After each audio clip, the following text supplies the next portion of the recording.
An American interceptor missile successfully destroyed an intercontinental ballistic missile. It's a big deal, and it's just in time. At least 80 people are dead and more than 350 hurt after a car bomb explosion at the height of rush hour in Afghanistan. This is absolute raw intimidation of all of our human values and feelings.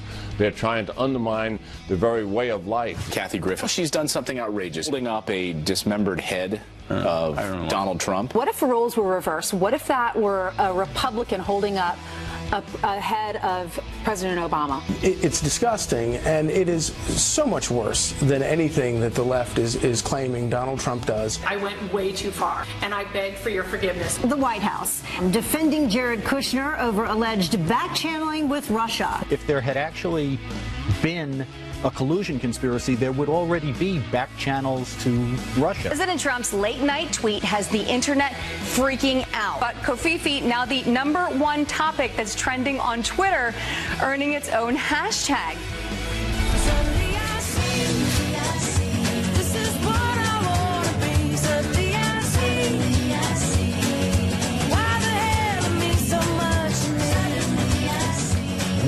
It's a rainy day out there, but look at the American flag. We can all be grateful, especially on this week, for our freedoms, and that is Avenue of the Americas. And Pete's singing one of his favorite songs from one of his favorite movies, from Devil Wears Prada. That's why. That's why. I watch it every Saturday night. Who knew that information? That's true. That's right. He knew what movie you know what? it's from. Thank you, Gavin, my producer, for telling me that in my ear. I appreciate that. Good morning, everyone. Welcome into Fox and Friends on this wet Wednesday here in Manhattan. We've got a boat show out on the plaza. I'm excited about that. I keep trying to convince my wife year after year after year that I want to get a boat, maybe a pontoon boat. A yacht. I think you should buy a yacht for your wife. She keeps telling me no, so I'm going to see if we can do it today on the show. I'm going to see if get a we can good pull it deal. off. Yeah, get a good deal. And you might get a good deal as well. Until you get one, there's always Geraldo. That's right. Geraldo has his boat. Borrow one of his. Right. Friends of Geraldo. Meanwhile, let's talk some politics this morning. All right, so let's give you some background about Carter Page. You know him. He was an advisor to President Trump. He was monitored by the FBI to see if there was any collusion between President Trump and Russia. Well, he says the FBI and the CIA are not telling the truth about his role, so he has requested that he can testify in front of the House Intelligence Committee. Yeah, they've wanted him to testify in front of the House Intelligence Committee. It's one of the many, Russian investigations going on Capitol Hill and in Washington, D.C. He was going to testify in front of that committee. Right. But full transparency. Full transparency. But over the Memorial Day weekend, suddenly that changed, and he's not testifying. So Carter Page wrote a letter to the committee, and we're going to play a small quote from the letter that he wrote. He wrote to them after he's learning that he's no longer testifying. He said, "I have learned from your committee staff on this Memorial Day holiday that I might not be immediately afforded the opportunity to address the false or misleading testimony by James Comey, John Brennan, and others as per our previously scheduled appointment for next week. In the interest of finally providing the American people with some accurate information at long last, I hope that we can proceed with this straight dialogue soon." So our own Catherine Herridge, in her great reporting, has said that it's Democrats who have ultimately delayed this indefinitely. So it's not just a temporary delay, like, oh, it's a holiday weekend. No, it's indefinitely delayed. This is a former Trump advisor. Democrats. The same Democrats that have been wanting to get to the bottom of this so-called Russian collusion scandal from the beginning, right? So he's a Trump advisor, and Democrats are saying, wait a second, we've got to pull this back. And President Trump this morning up early tweeting about this already, saying this. So now it's reported that the Democrats who have excoriated Carter Page about Russia don't want him to testify. He blows away their case against him and now wants to clear his name by showing the false or misleading testimony by James Comey, John Brennan. And then he labels it witch hunt. Witch hunt, which is what you said at the top of the hour, because last hour, you said if you don't hear both sides, it's not a true investigation. That is called a witch hunt. That's exactly right. You investigate all sides when you're truly trying to get to the truth or the bottom of it. In this particular case, if you think, and the Democrats have been breathless about, we got to hear from Carter Page, we've got to hear from Carter Page. Here he is, and it's the very Democrats on the committee. So you ask yourselves why. Well, either they don't have the evidence, or what he's going to say is going to blow up their narrative. They want to hear from the people who President Obama appointed, but they don't want to hear from Carter Page, who's affiliated with President Trump. It's sad because, our American history, at least in the last 50, 60 years, is riddled with these types of investigations, these commissions, the Warren Commission and others that have just ignored evidence from one side just for political reasons, even though people presented evidence to the committee, was ignored, walked away, and pulled back from. Because Carter Page says in that letter, he says what he would say would expose the nonsensical lies and the smoke and mirror tactics tactics of the Clinton, Comey, and Obama camps. And he believes he could finally have his day in court effectively, because he's been drawn and quartered in the court of public opinion by the fake news media and others who want to point out any angle they can to make it look like President Trump colluded with Russia. He could finally get his opportunity to speak his side. And Democrats are saying, no, we don't want that. It's really, really troubling. If you get him on the record. When you go in for these committees, you can perjure yourself by providing false or misleading testimony. So you've got to be true. You've got to stand by your testimony, and they don't want him to talk at all. Yeah. All right. Well, we showed you this in the first hour, and we're warning you, if you have kids in the room, you might want to shuffle them out just while we talk about this. Kathy Griffin, the comedian, she thought this was funny, and she made a video and posted a picture of her holding up President Trump's head. Look at that, like it had been decapitated, like ISIS does. And we're hearing from all of you. You don't think this is funny. We're not going to keep it up for too long, but we do want you to see it. We don't want to blur it out because we want you to see it and just see how far this has gone. It looks like an ISIS photo. It really does. And the horrible part of it is, who were the first people being beheaded in Iraq and Syria? It were journalists. Journalists, right. Being beheaded for just trying to recover stories, and then we go with this? I don't understand it. I mean, so here's my problem beyond just the graphic nature of this, is that it was planned. And so when a photographer came to Kathy Griffin and said, I want to do this photo shoot, and you have a run-up to it. She's a busy person, no doubt. It's not something she just dropped what she was doing that afternoon and did. She had it on her calendar to go and do this photo shoot. She knew what it was going to be ahead of time. She was there talking about it, thinking about it. We got to hear her talking about it. Right. So here's some video from TMZ that they released of behind the scenes of this, where they were looking at it saying, we knew this is going to be bad. Watch. Come on. Right? Yeah. We're going to go to... We have to move to Mexico today because we're going to go to prison, federal prison. Yeah. Call your dad, apologize, but let's you, me, and Daryl just go to Mexico today because we're not surviving this. Okay? We're not going to survive this. We're going to have to move to Mexico. Little high five. Yeah. They're high she said we could go to prison. Did you see that high five? It was like, I know. Look how cool we are. We're tough. Well, and you put it out there, and then I guess she's asking for an apology later. That's what she's done. She's released an apology yesterday online. Take a listen and see if this means much to you. Hey everybody, it's me, Kathy Griffin. I sincerely apologize. I am just now seeing the reaction of these images.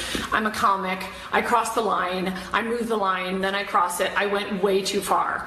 The image is too disturbing. I understand how it offends people. It wasn't funny. I get it. I've made a lot of mistakes in my career. I will continue. I asked your forgiveness, taking down the image, going to ask the photographer to take down the image, and I begged for your forgiveness. I went too far. I made a mistake, and I was wrong. Some of our viewers pointing out that she rolled her eyes when she was giving the apology. I guess, you look for body language, and so when she said, I understand some people are offended by this, she rolls her eyes. I roll. I don't know. I mean, listen, you want to hope it's sincere, but seeing what happened before, it's just a reaction. It's almost like she's talking tough with the photographer, and then she gets the feedback, and now she apologizes because she wants to save her job. Listen, she works at CNN, does the New Year's Eve stuff. Imagine if this was a Republican or a conservative or someone holding the head of President, I can't even want to say it, President Obama or somebody. It would be treated so differently. We'll see what happens with her. But, man, she knew what she was doing. CNN's saying they're not sure how they're going to handle this. They're not sure if she's going to be doing the New Year's Eve special going on. I know that she did have, she had an endorsement with that Squatty Potty company, and they have dropped her.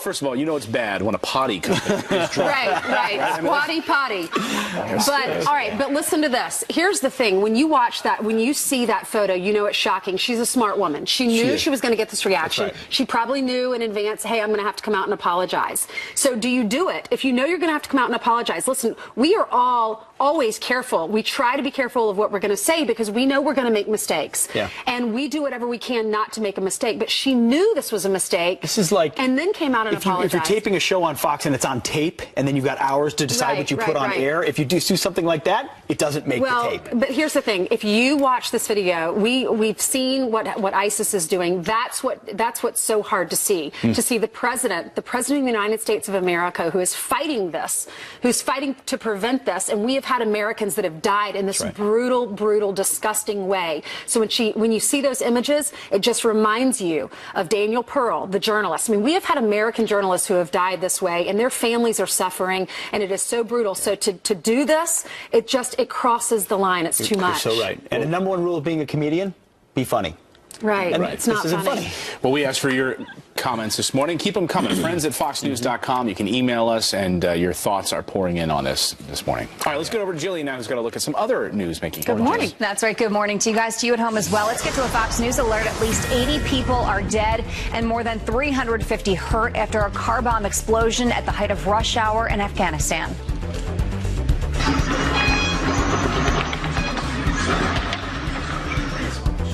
The blast happening steps from the German embassy in Kabul, killing a security guard, injuring German and Japanese embassy employees. Retired four-star General Jack Keane says the attack is meant to instill terror. Clearly what they want to do is demonstrate to the people in the diplomatic zone that the government of Afghanistan and security forces can't protect them. No one's claimed responsibility for the attack. The U.S. Navy bolstering its presence amid growing tensions with North Korea. The USS Ronald Reagan warship now in the Sea of Japan. It could begin training with the USS Carl Vinson as early as today. This comes as the White House sends a strong message to Kim Jong-un. If you fire a missile, we can block it.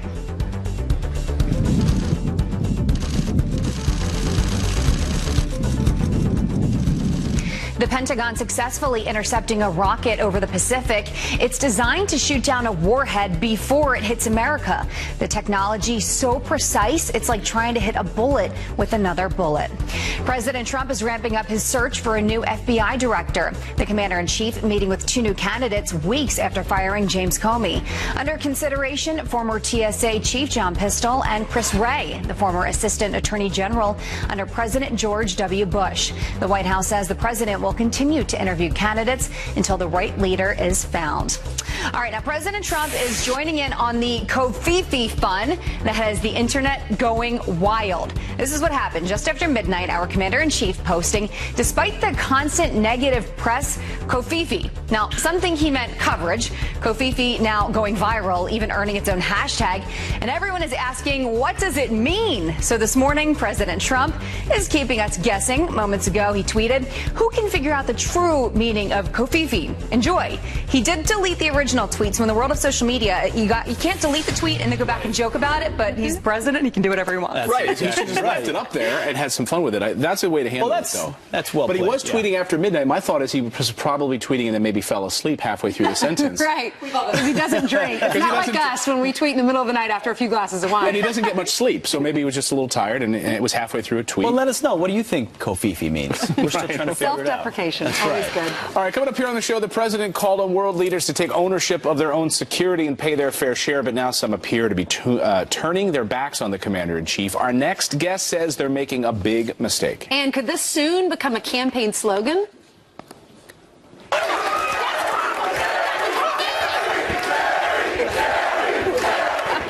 The Democrats eyeing a possible new secret weapon to battle Republicans in 2018. You had to be a big shot, didn't you? All your friends were so knocked out. You had to have the last word last night. You know what everything's about. You had to have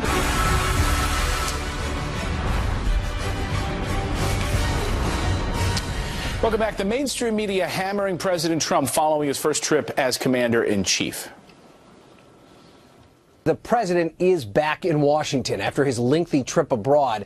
And even though his team feels confident the trip was successful, he returns to plenty of controversy. The president is riding high from that big foreign trip, but as he arrives back here at home, he's going to face a bit of a reality check. The entire world's watching, and of course, most importantly, Vladimir Putin's watching. The fact that our president does not respect those allies actually shows more warmth to Putin and his cronies, more warmth to the Saudis, where, of course, the 9/11 terrorists came from.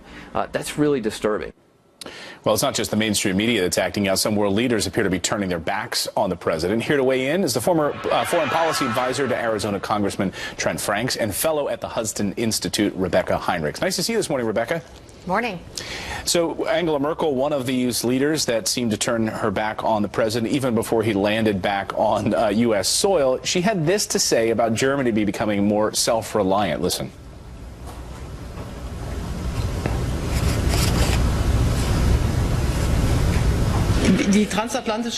Our transatlantic relationship is one of the utmost importance, and the statement I made, or what I said recently, is due to the fact that, in the face of the present circumstances, we have additional reasons for us to realize that we have to take our fate in our own hands in Europe. The president tweeted about this. He said that's very bad, and this is going to change. They owe us a lot of money. They have a big deficit with us. What do you make of this move by Angela Merkel? Well, part of it is just a political calculation. You know, Donald Trump is very, very unpopular in Germany. Environmentalism has sort of become the state religion there, and he doesn't subscribe to that religion, and he wasn't going to, you know, commit the United States to maintaining the Paris Accord there. So, you know, part of it is a political calculation, and part of it, you know, Donald Trump is representing, he's a president of the United States. He's not the president of the world. He's not the president of Europe. He's not trying to win a popularity contest in Europe. So he's going to say and do things that the Europeans don't like. But he's right.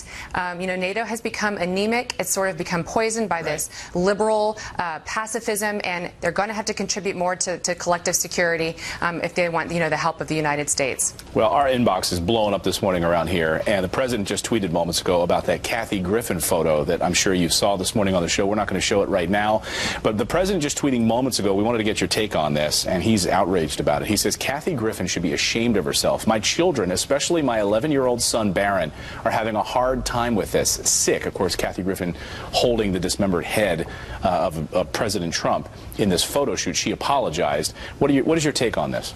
You know, it's terrible. I mean, we've gotten to a point in our civil discourse here in the United States where people are saying and doing things that are just, they're appalling, and you don't treat one another this way, and there are consequences to the things that we do, the things that we post online, the things that we say, and you can't take them back once you do it. So it's truly appalling. I'm glad she apologized. I hope she's sincere, and we need to all, I think, take a minute and reevaluate how we're treating one another and how we're talking, especially about the president. You know, the left has become so sort of hysterical about the president that they're doing stuff like this, and it's a shame.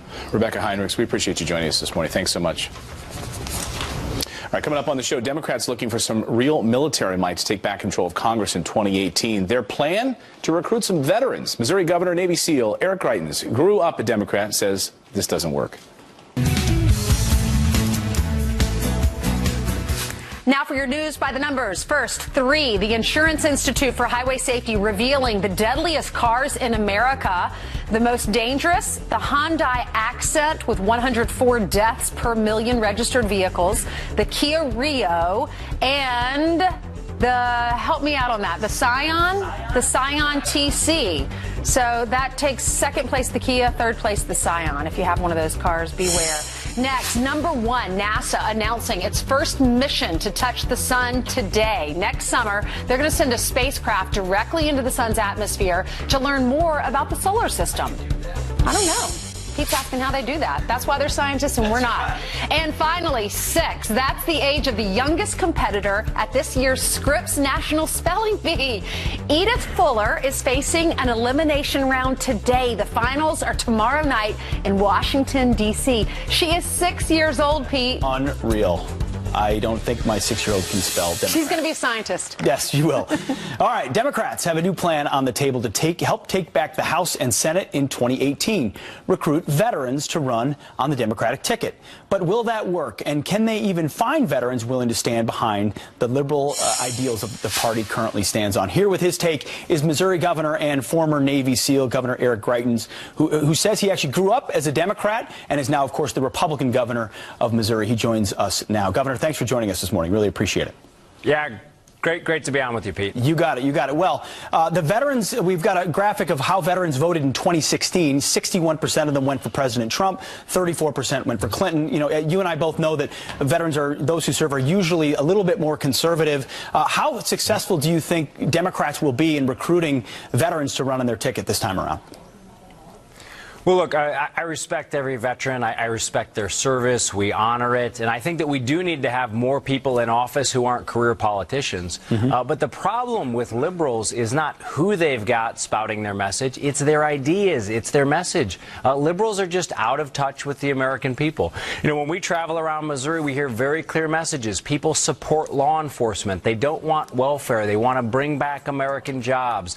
They want to see a thriving economy rooted in the core values of hard work work and personal responsibility. And that's what we see in Missouri. Well, Governor, I mean, your own sort of conversion is telling here as someone who was a Democrat and decided to leave. But it wasn't just, I mean, part of it was an attraction to what conservatism stood for, but also what you saw happening in the Democrat Party. Do you believe that veterans are turned off from the direction that party has gone? Yeah, look, I was born and raised a Democrat, but the experience of serving my country overseas as a Navy SEAL, the experience of running my own business, and then also the experience of watching the VA bureaucracy destroy the lives of my friends, all of those things made me a conservative, not by birth, but by conviction. And yeah, I think that you see that it's not just veterans, but the American people are attracted to strong, common sense, conservative values. Absolutely. And of course, the VA, a perfect example of how the left says, just spend another $1 billion more and everything will be fixed. And it never is. I've got to ask you about a bill that you recently signed in Missouri called the Steel Mill Bill. You say it'll get Missourians back to work again. Tell us about the bill. Yeah, so what we did was we had the ability to bring a steel mill with hundreds of quality jobs to Missouri. But politicians failed to do their job. So what I did was I canceled their vacations. I called a special session. I brought them back to work, and they passed a bill so that now we can bring a steel mill with hundreds of quality jobs to Missouri. And the message that we heard from people around the state of Missouri was really clear. They said, we don't want welfare. They said, we want to work, so help us to bring back American jobs, and that's exactly what we did. Governor, just quick question. In Washington, D.C., they take a long summer, a big vacation on Capitol Hill. The president has an ambitious agenda to bring jobs back. Do you think we should cancel summer vacation in Washington, D.C. as well? Absolutely. Look, we did this here in Missouri, and people said, that's right, cancel their vacations, bring them back to work so that they do their job. You know, my job is to fight for the jobs of the people of Missouri, and we need to cancel the politicians' vacation and bring them back to get their job done. They get enough vacation anyway. All right. Governor, thank you very much for joining us this morning and, of course, for your service. We appreciate it. Thanks, ma'am. Good to be on. You got it. Well, it's the narrative Democrats cannot live without. What do the Russians have on President Trump politically, financially, and personally? But is that what American families really care about? How about jobs, taxes, health care, defeating ISIS? Our panel of moms weigh in next. And Democrats may have a secret weapon to battle Republicans. It's really secret. 2018.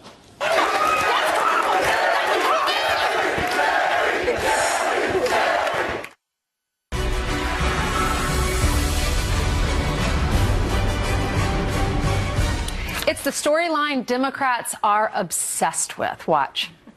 What do the Russians have on President Trump politically, financially, and personally? There's no reason whatsoever for the congressional investigation to slow down or stop. I become incredulous thinking about the ongoing FBI investigation into Russia's interference with our presidential election. Well, the Democrats can't stop talking about Russia, but is this really the issue that American families care most about? Here to help us answer that, we bring in our panel of security moms. We have Beth in the back in the pink. We have Lisa next to her. We have Kathy in the front in the white dress, and we have Courtney here too. Thank you, ladies, for being back with us. Thank you for having us. You're welcome. All right, so let's talk first about Russia. Then we want to get to Kathy Griffin because we want to hear your reaction to that. Yeah. But do you care about Russia? And if not, I know you're going to say no, right? Yeah. We've already talked about this in the commercial break. I mean, I think all Americans care about a foreign body hacking into our systems or tampering with our elections, but none of us think that that's happened in this case. And after 7 months, we still have no credible evidence. So I think it's time to move on. What we're experiencing is just too much and it's unbalanced. Kathy, if there were evidence, though, you would want to pursue this. Of course I would be interested in it, but after 7 months, but instead, we as Americans, our country, we're facing very real and grown-up kinds of problems right now. And instead of Democrats and most in mainstream media acting like adults and coming to the table with real solutions, they're behaving like crazed animals. All right, Beth, Beth, what do you care about? Well, and just to back off what Kathy said, it has been 7 months and there hasn't been any evidence. And as an attorney, I know evidence is key. And without evidence, then this narrative that the mainstream media was talking about, mentioning our President of the United States, it just needs to stop. Let's just give an example of the Manchester terrorist attack. This was the only station that reported continually on, had coverage on it. You're right every about other that. network, whether it was cable or whether it was regular news networks, they were reporting on it. They were still reporting on Trump and Russia. And can I just tell you, as a mom, I'm concerned about national security. That's a huge concern for me. And I think that the mainstream media is doing a disservice, and it really is negligent that they're not reporting on what the real issues are. Lisa, you're a mother of two. Yes. What are your concerns in your household?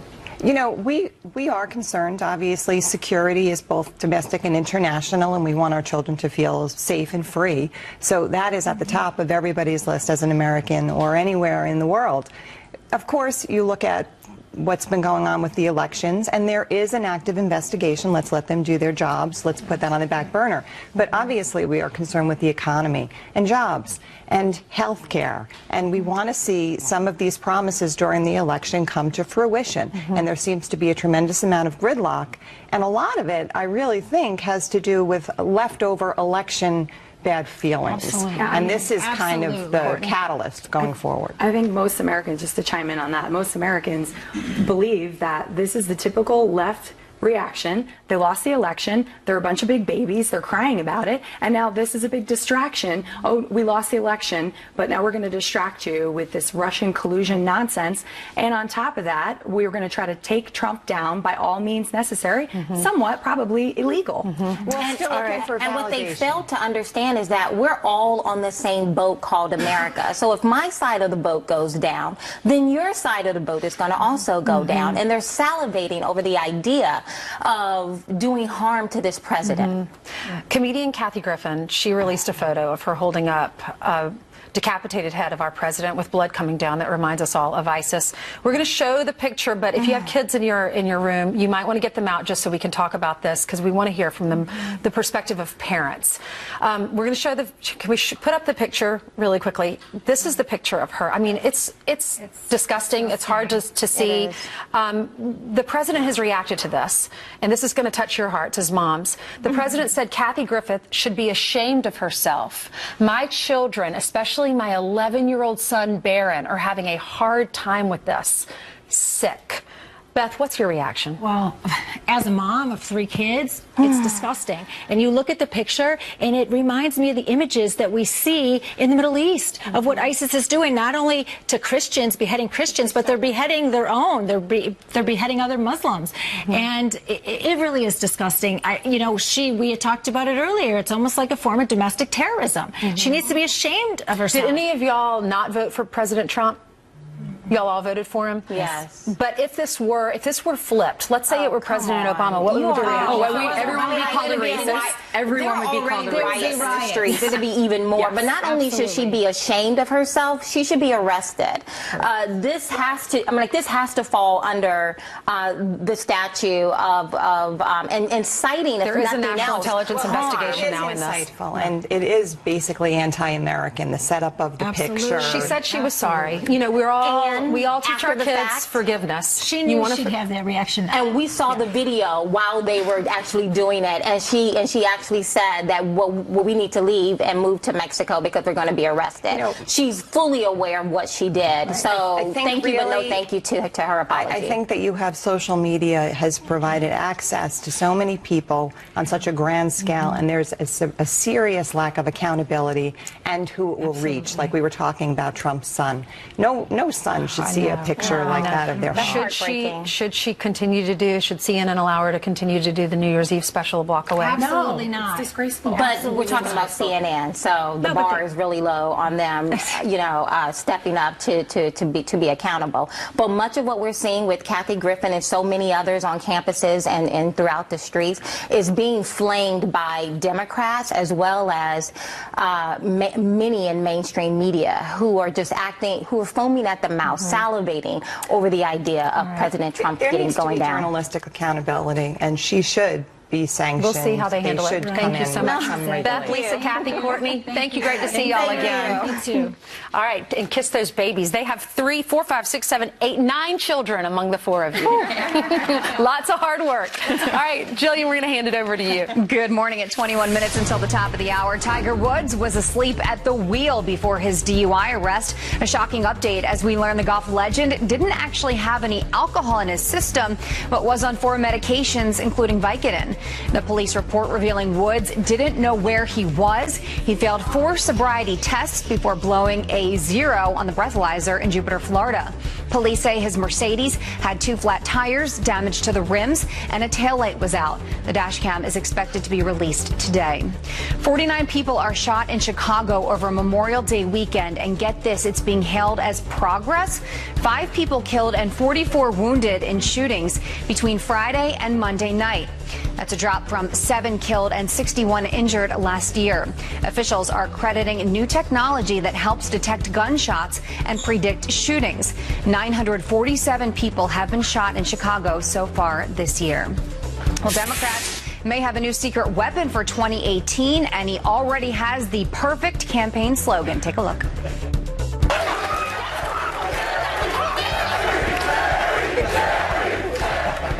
Business Insider reports Democrats are pushing TV legend Jerry Springer to run for Ohio governor in 2018. Springer ran once and failed in 1982 and briefly served as mayor of Cincinnati before becoming one of TV's most notorious daytime talk show hosts. So far, Springer says he'll think about it. We'll keep you posted if we get another answer on that. But for now, let's look at your headlines. Thank you, Jillian. Is so funny. I mean, crazier things have happened. My home state had Jesse Ventura. That's true. I mean, That is crazier. Exactly right. All right, let's get it out to Janice Dean right now. Look at the forecast. Hey, Janice. Oh, I'm hoping I can do something with these showers here in the Northeast. But you know what? I have something even more fun to look at. Do you guys know Congressman Kevin McCarthy of Bakersfield, California? Because you know what? He has another career, I think, as a TV weatherman. Take a look at this clip. So cute. It's going to get warmer as the day progresses. As you notice, we'll peak about 5 o'clock, around 92 degrees, and then we'll start trimming down a little lower. And that'll be a good time to go through the drive-through doors, get an ice cream or something like that. Oh, nice. Now, I like the ice cream at door. I've gone too many times. Let me ask you real quick, what's better, ice milk or ice cream? Ice cream. Really? I'm an ice milk guy. Oh, my gosh. Congressman, you need to come to my green screen, my friend.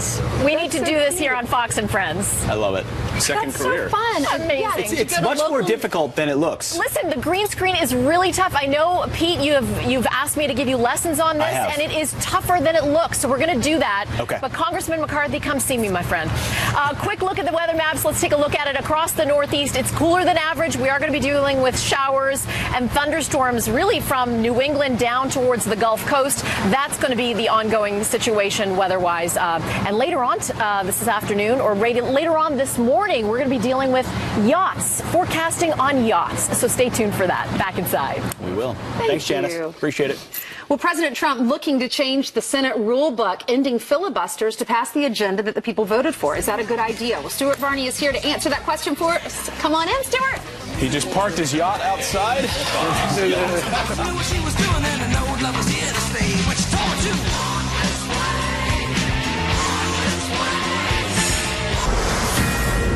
This is a Fox News alert. John Roberts, our correspondent in Washington, has one source that is telling him, and he's working on a second source, that the President Trump is pulling out of the Paris climate change deal. Stuart Varney joins us from the Business Channel to tell us what this means for you and your family. Well, first of all, it's an unequal treaty. It's not a treaty. It's an unequal agreement. For example, China doesn't have to do anything about its emissions until the year 2030. It can pollute up the wazoo until then, and that is pledged to try to reduce its emissions. Meanwhile, we in America, we've got to cut our emissions even more, according to President Obama, by the year 2025. It's unequal. You've called it almost anti-Western. I mean, this is an international regulatory scheme. You take money and resources off Europe and America and you give it to other countries. For example, in the year 2020, under the Paris Accord, President Obama has agreed to supply part of a $100 $100 billion payment every year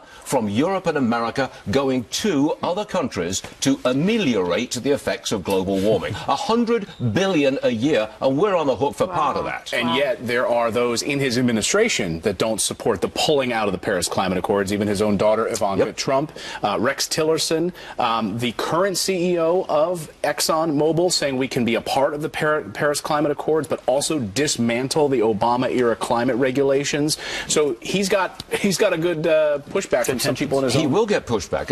I mean, look, outside the argument as to whether or not the planet is warming, outside that argument, you've got a diplomatic argument as well. Do we mortally offend Germany, for example, by pulling out of this Paris Accord? With climate change. They are obsessed. It's a state religion in Germany. The climate is changing. It's a state religion. We upset them vigorously if we pull out of the Paris Accord. And of course, there are people who in good faith believe that the climate is changing, that we must control that, and we must reduce carbon emissions. That's a good faith argument. So they say, don't pull out of the Paris Accord. But it appears, according to John Roberts, we're going to pull out. But the argument would be you can do that through good conservation and being a good steward without an international scheme that globalists devise to pull away our sovereignty and make decisions ourselves as a country. If everybody did what they're supposed to do under the terms of the Paris Accord, we meet all of the agreements which we've made, it would reduce the temperature of the planet by a fraction of 1 degree by the end of this century.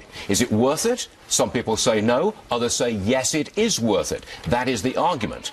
But John Roberts says we're out of that Paris Accord. Remarkable stuff. All right, Stuart Varney. I'm sure you'll be talking about that a little bit today in your program then. Here and there. Go rewrite your show. I've got to rewrite the show. The whole show plan. He's going to tear the whole thing up. Don't do that. We're still waiting on that second source, but he does have one source that is telling him that. So. Okay, we got it. Thanks very much. Appreciate it. All right, coming up here on the show, a late night tweet from President Trump shaking up the internet.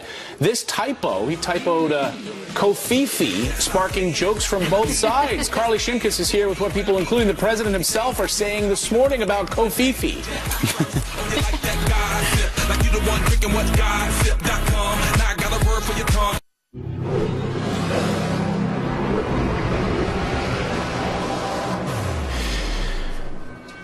All right, welcome back. Before we show you this picture, parents, if you're watching right now, you may want to shuttle your kids out of the room. We'll give you 5 seconds to prepare, because the images you're about to see are pretty horrifying. Okay. It's the shocking picture that's sparking nationwide backlash this morning. Comedian Kathy Griffin posing with a picture of the beheaded President Trump at a photo shoot. Outrage is mounting this morning. Fox News headlines. 24/7 reporter Carly Shimkus is here with the growing backlash. Our viewers are writing us like crazy about this yeah, that comes as no surprise. So Kathy Griffin is facing major blowback, as we can all imagine, from, of course, both sides of the political aisle. Many people saying this picture that we just showed reminds them of an ISIS photo, of ISIS propaganda. Now, Kathy Griffin has said that she went too far. Here is a portion of her apology. I sincerely apologize. I am just now seeing the reaction of these images. I'm a comic. I crossed the line. I moved the line, then I cross it. I went way too far. The image is too disturbing. I understand how it offends people. It wasn't funny. I get it. Now, the president has responded to this, and he makes a really good point. Take a look at this tweet. He says, Kathy Griffin should be ashamed of herself. My children, especially my 11-year-old son, Barron, are having a hard time with this. Sick. Can you imagine being an 11-year-old and seeing that of your father? That she didn't apologize to, President Trump. You're absolutely right. That's a good point. She certainly did not. Some of her friends, Anderson Cooper specifically, is also reacting to this, saying this crossed the line. He tweeted, for the record, I am appalled by the photo shoot Kathy Griffin took part in. It is clearly disgusting and completely inappropriate. But you know what? All this Twitter blowback could be the least of her concerns, because the Secret Service has gotten involved. They also sent out a tweet saying that they are investigating. Good for Anderson Cooper, though, because you do associate the two of them together because they do that New Year's Eve thing. You and you know that they're you're friends. absolutely right. Yeah. So good for him for calling her out. So last night, though, on a lighter note, around a little after midnight, I guess, President Trump was on Twitter, as he's wont to do, and it seemed like he stopped halfway through a tweet, and with a random word that popped up, Kofi. He made up a new word. hard. He's a very busy man, but he even has time to make up new words in the English language. So take a look at this tweet. Like you said, right around midnight, he said, what was the tweet that he said? Despite the constant negative press, Kofifi. So that Kofifi is now the top trending hashtag across Twitter nationwide. Is it really? And the president also has a pretty good sense of humor about it, because he also tweeted a follow-up saying, who can figure out the true meaning of Kofifi? Enjoy. So there are so many memes and tweets pouring in with reaction. Take a look at this meme. Stop trying to make Kofifi happen. It's a quote from, of course, Mean Girls. And I hear that you're a fan huge Mean Girls fan, of the Devil Wears Prada. So I'm sure you get that joke. Jimmy Kimmel also tweeted, what makes me saddest is that I know I'll never write anything funnier than Kofifi. And then take a look at this. Media frantically typing Kofifi on Google Translate to see what it means in Russian. Wow. And then, oh my, this is my favorite. This guy actually already secured a license plate. Kofifi. You're going to start seeing this on shirts. You're going to see this on hats. But we still don't know what it means. Every year the dictionary introduces new words. This could be a candidate for this year. I think it's going to be. I wonder if Clayton said earlier, I wonder if he fell asleep, because he didn't even finish the sentence. Yeah, it was like and halfway looks through. like it was supposed to be He's a pretty busy guy. If anybody deserves a nap, it's him. Gets a mulligan. Yeah. All right. Thanks, Carly. All right. Well, a big final hour on tap. Corey Lewandowski is here. Lawrence Jones and former Speaker of the House Newt Gingrich. Plus, we have our boats on the plaza, and Janice, well, she just picked out her own pontoon. Well, great pick. Oh, I want that every forward. I want that.